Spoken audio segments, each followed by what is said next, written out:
Number one, what is one thing that leaders that you've coached think that they are good at, but they're really not? Vision casting and recruiting. Interesting. They think that they think that they're pitching the vision, casting the vision well, but the people aren't getting it. Right. Wow, yeah. good. They mistake their enthusiasm about the vision for people's commitment to the vision.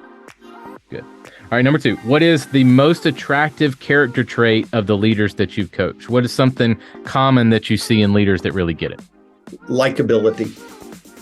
Likability is so crucial. I used to tell my kids when they were growing up, I don't care what grades you get as long as you pass. I'd rather you have people skills than smarts. People smarts versus book smarts. So I want you to be good with people, because if you're good with people, you can go as far as you want. And I want you to pass. I want you to give your best effort, but I care more about your people skills than I do your grade card. Good. Number three, is there a moment when you cut bait with somebody that you've been trying to lead and move on to someone else? When do you know that it's time to move on to the next person to disciple? Let that person go. Yeah. I heard John Maxwell say years ago, you can't lead everybody. And I thought, oh, that's crazy. And he's right. There are some people that just won't follow me, won't learn from me. And that's not a bad thing. It's not a bad thing. It's just there's not that chemistry. There's not the connection. And so we're not, if they're not getting it, they're not developing. And I'm giving my best effort, and they seem to be giving their best effort, but something's not right. Then have an honest discussion about it, and bless them and help them try to find the right connection, and go invest somewhere else. Good. Number four, we talked about the game-changing power of questions. What is one type of question I should always be asking to engage my team? It's good. I call it the fisherman question, fisherman hat question. I have 5 hats, and it's fishing for their point of view.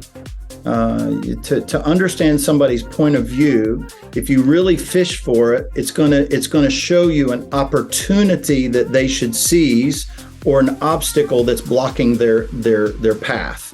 And so I like to ask, okay, why do you say that? Why do you think that? Hey, share with me your reasoning behind doing that. And that's just one type of question, but that point of view question can surface for me an obstacle or opportunity. And I'll throw two. Another one of my favorites is, I call it the physician hat. It's a self-assessment question. Hey, tell me how you would grade yourself on that. Red, yellow, green, A, B, C, D, F, scale 1 to 5, where are you at on this? That sort of thing. Good. All right, last one.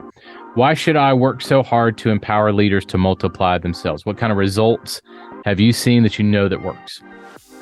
Why should I work so hard to empower? Why do you know? I mean, obviously this is what you do. Why do you know that this works? That I should catch the vision that I need to multiply leaders in my context. Oh my gosh. One is, you're not going to be in your leadership position forever. So leaders who refuse to reproduce themselves, it's one of the most selfish acts they can demonstrate, is that refusal to reproduce themselves. They're basically saying, I only care about my rule, my kingdom, my deal. I don't care what happens after I'm gone. This job can't happen unless I do it. Right. Yeah. But the second thing I would say is, I'm a granddad, there is no greater joy to watch my son being a dad. Yeah. To watch my daughter being a mom. That's why we moved back to Charleston, because we want to be around them and help them, but not only help them, but to watch them. I'm so proud of the way my kids parent. And so I have leaders I've developed over the years that I just look and I go, I'm so proud. I'm so proud of this person and that person, this person, how they've reproduced themselves and how God's used them and grown them and what God's doing through them.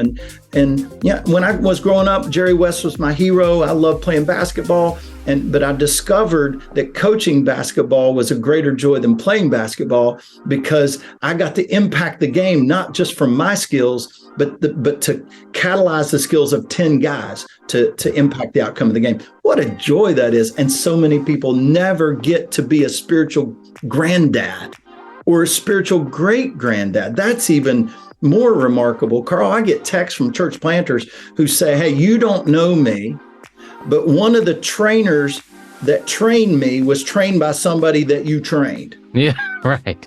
And I go, oh my gosh. And they'll say, thank you for writing that curriculum and things like that. And man, that's such a joy that so many people don't get to experience. Yeah.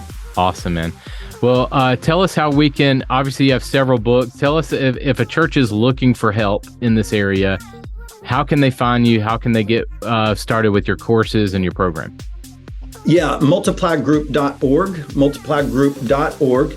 And what I would encourage them to do is book an Explore call. And Explore calls when I'll take 45 minutes, and I do these personally. 45 minutes, I'll get on a call with you. I'll say, what are your leadership pain points? What are your leadership development pain points? And in that 45 minutes, I'm not trying to sell you anything. I'm just saying, what are your pain points? What are you currently doing? And then I try to give you 2 to 3 solutions, actionable things that you can do right away that'll add value to you. And so that you can sign up for that at multiplygroup.org. Awesome. Mac, thanks so much for the time, man. You've, we've gone through so much material, 4 books worth in such little time. And man, I've known you for a long time and know of your work and just so grateful for you. Really appreciate it. It's an honor to be on here today.